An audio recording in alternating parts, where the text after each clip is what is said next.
My 3-year-old niece hijacked my daughter's first birthday cake, and when I said no to her blowing out the candles, my entire family turned me into the villain like I'd kicked a puppy in front of everyone.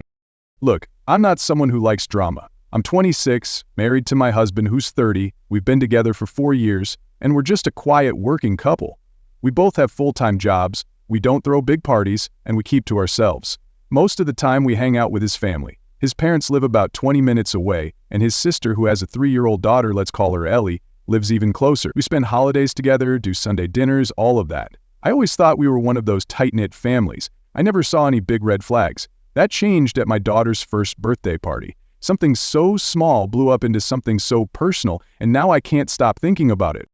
We planned this party for weeks, just something simple in our backyard, nothing fancy, but I went all out on one thing, the cake. It was a custom smash cake for our baby girl, decorated perfectly with soft pink icing, her name on top and little flowers. I wanted that moment, you know? Her first real memory, even if she won't remember it, I will. So when the moment came, I brought out the cake and everyone circled around. My daughter smiled, reached out slowly, and started playing with it. She was giggling, and I felt so proud. Then I noticed Ellie, my niece, running over. She reached out to grab a handful of the cake. I stopped her. I didn't yell. I just said, "Ellie, no sweetie, this is for the baby." She started crying. My sister-in-law rushed in, furious. She said I embarrassed her kid and made a big deal over just a cake. But it wasn't just a cake. It was my daughter's moment, her day. And I said no for once. Ellie, my sister-in-law Sarah's daughter, has always been the star of every family event, whether you like it or not. And I'm not talking about the cute kind of attention that little kids naturally get. I'm talking about full-blown, spotlight-hogging, everyone has to stop and watch level drama. This girl doesn't just walk into a room, she enters like it's opening night on Broadway. It doesn't matter what we're celebrating, Christmas, Easter, Mother's Day, a random Sunday cookout, Ellie becomes the main attraction.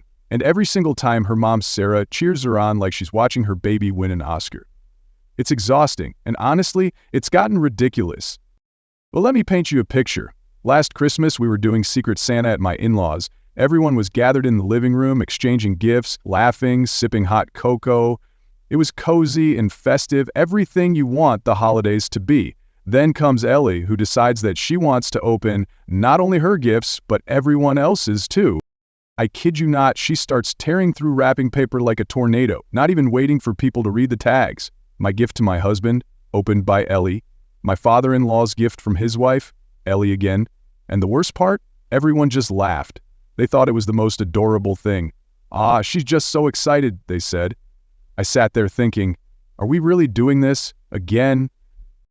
And if that wasn't enough, during dessert, they put candles into a pecan pie, not even a birthday cake, mind you, and sang happy birthday to her. On Christmas, for no reason at all. She blew out the candles like she'd just turned 5 and made a wish like the whole day was hers.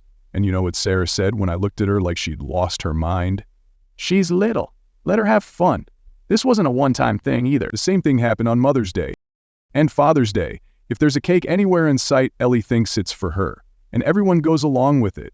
She twirls, makes speeches, demands attention, and Sarah claps like it's the cutest thing in the world. Meanwhile, the rest of us just sit quietly, watching our holidays get hijacked by a toddler with a diva complex. Now, I've always stayed quiet about it. I figured, it's not my child, not my place. Let Sarah deal with the monster she's creating. I tried to stay in my lane. But then came my daughter's first birthday. And I knew deep down, in my bones, that this time, I wasn't going to stay quiet. This wasn't just any party. This was the first time we were celebrating our baby girl's life, her first year, her first cake, her first candles. It wasn't about balloons or Instagram-worthy decorations. It was about something deeply personal. And I wasn't going to let Ellie steal that from us. So I planned it carefully. I ordered the sweetest little smash cake. It was pastel pink with tiny white stars and her name in gold letters across the front.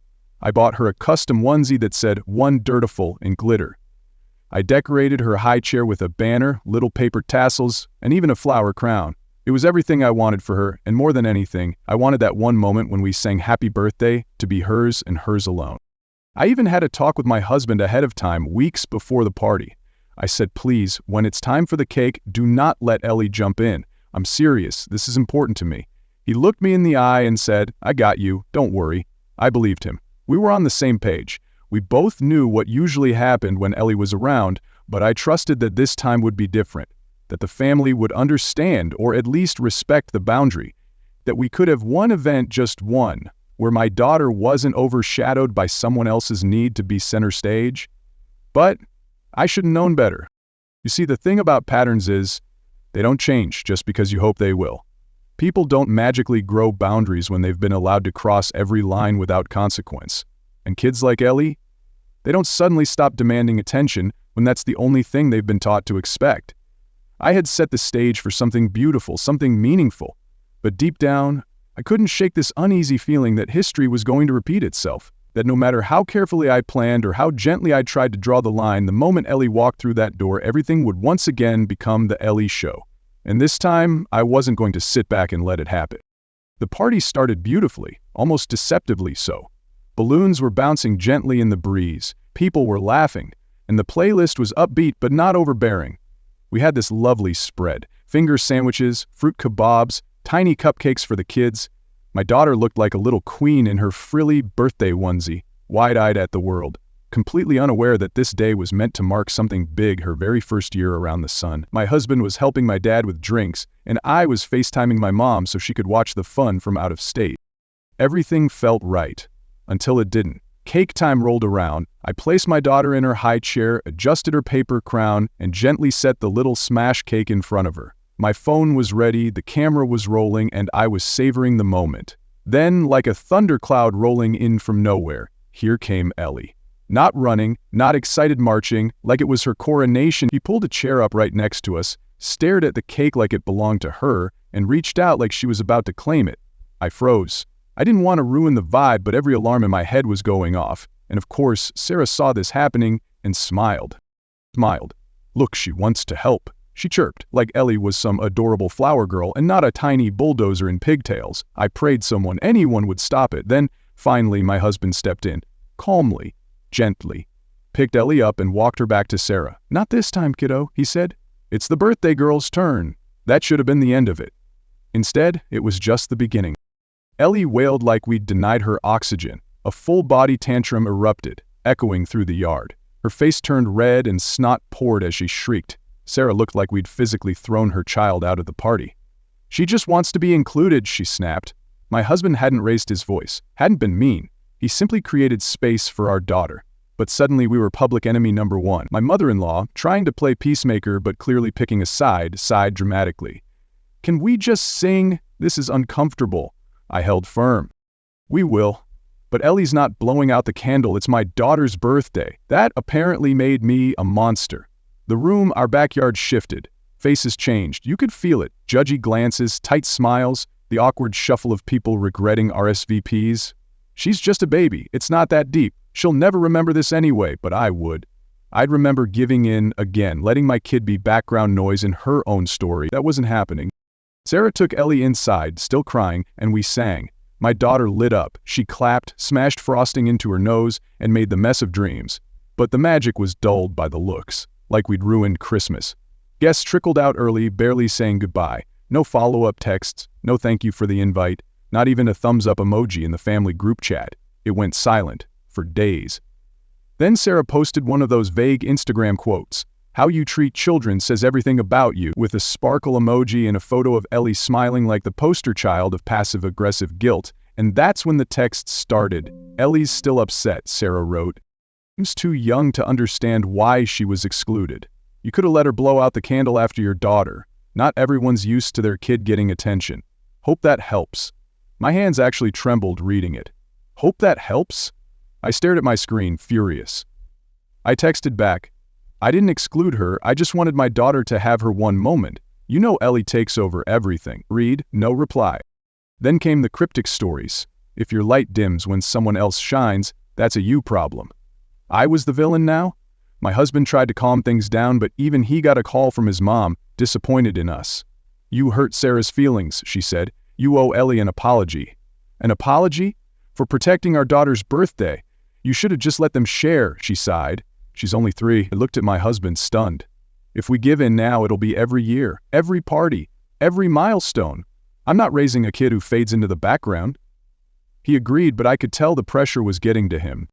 The final straw was running into Sarah at Target. I was minding my business, grabbing goldfish crackers and juice boxes, and there she was. Perfect hair, perfect attitude. She gave me that sugary fake smile and said, "Still doing damage control?" My jaw tightened. "Excuse me?"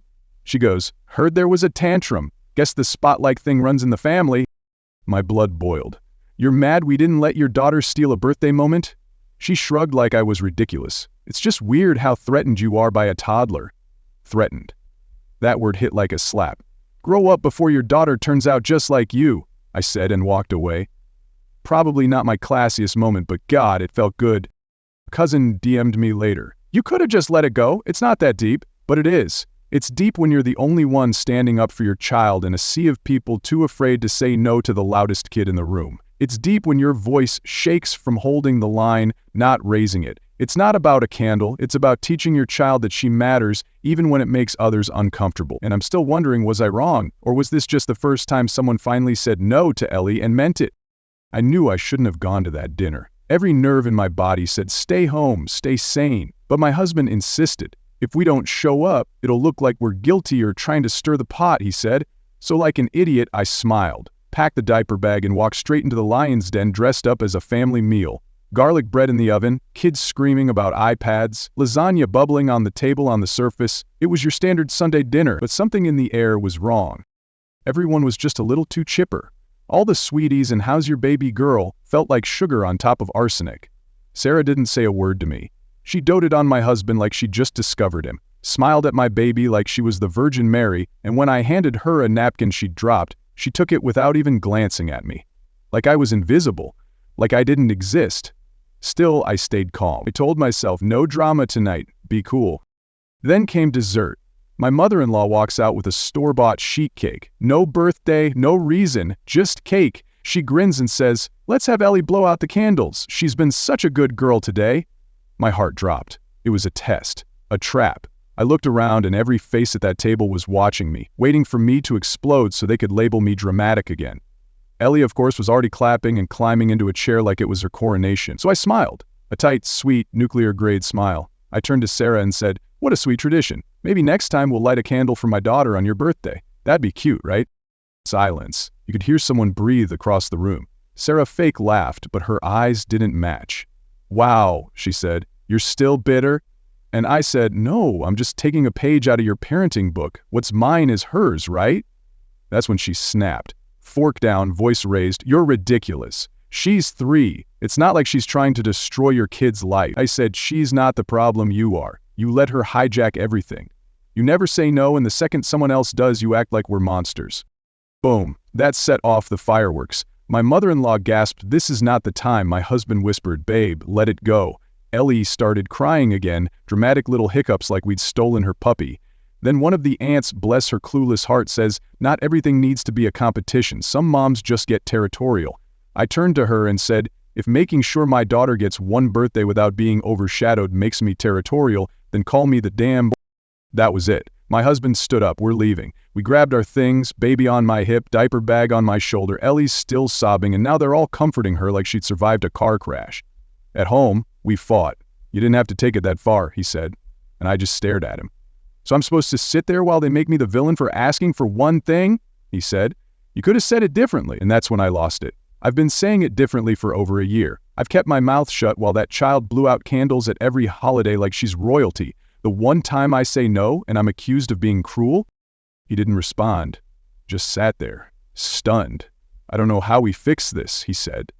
The next morning, a cousin texts me. "People are wondering if maybe you've got some postpartum stuff going on. You should talk to someone." Oh, I talked to someone. I called my mom. She's a quiet storm kind of woman, old school Latina, doesn't cause drama, but she won't let anyone walk over her baby. I told her everything. She said, "I'm coming next Sunday. We're bringing arroz con leche and respect."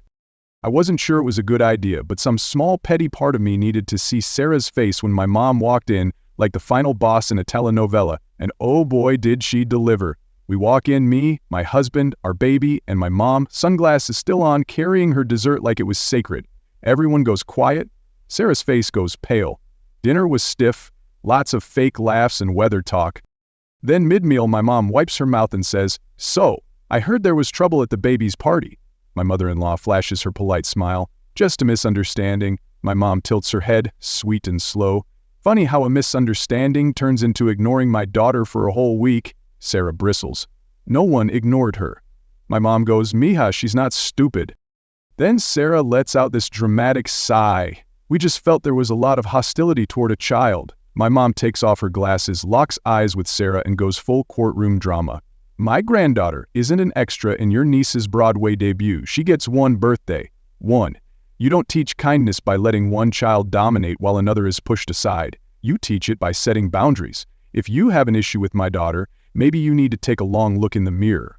Boom. Silence. Sarah mutters, wow, again. My mother-in-law starts collecting dishes like she's hosting a funeral.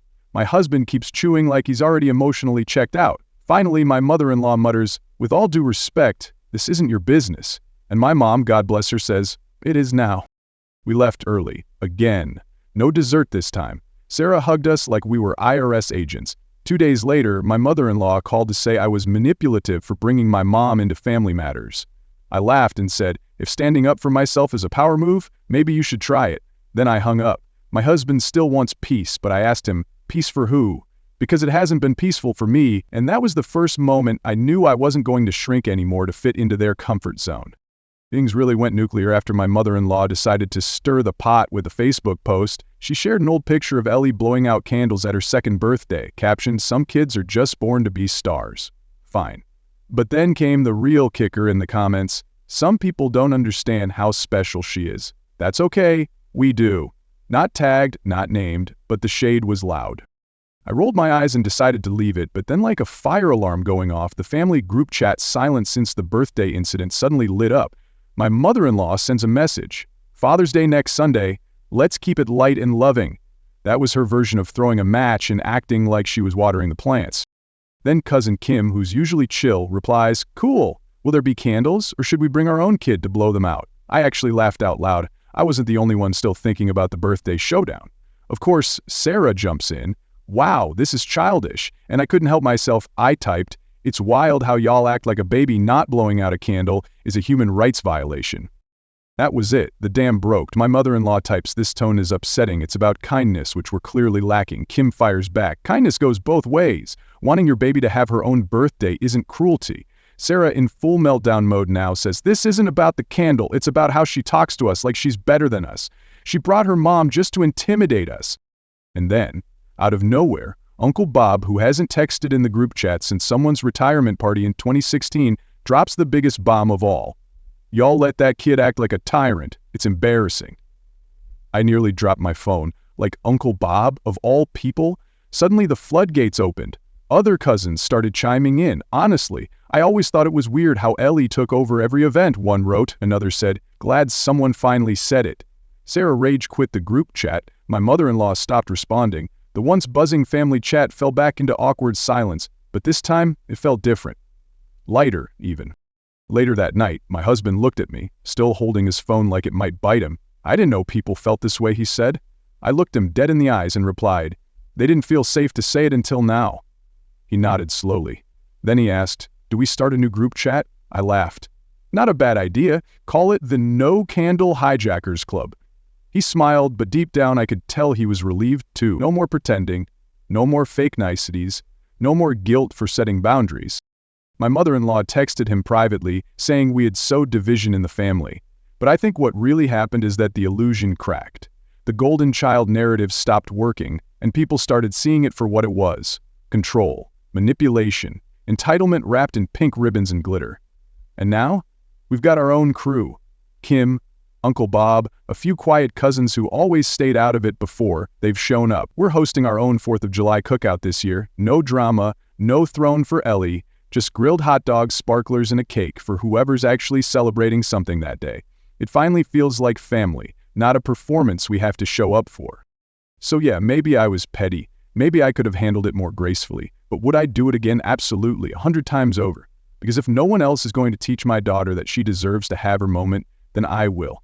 I don't care how many fake smiles or awkward silences I have to walk through to make that happen. I'm done being the easygoing daughter-in-law who lets everyone walk all over her because it's not worth the fight. Sometimes it is. Sometimes the smallest things, the candles on a cake, hold the biggest meaning. So, am I the asshole for not letting my niece near my daughter's cake? You tell me, maybe I crossed the line, maybe I didn't. But what I know for sure is that my daughter blew out her own candle, and in that one tiny moment, she was the star. And no one stole that from her. That's a win in my book. If you vibed with this story, hit that like button, subscribe, and drop your thoughts in the comments, because I'm not done talking about how boundaries matter, even when they come with fraud. Catch you next time.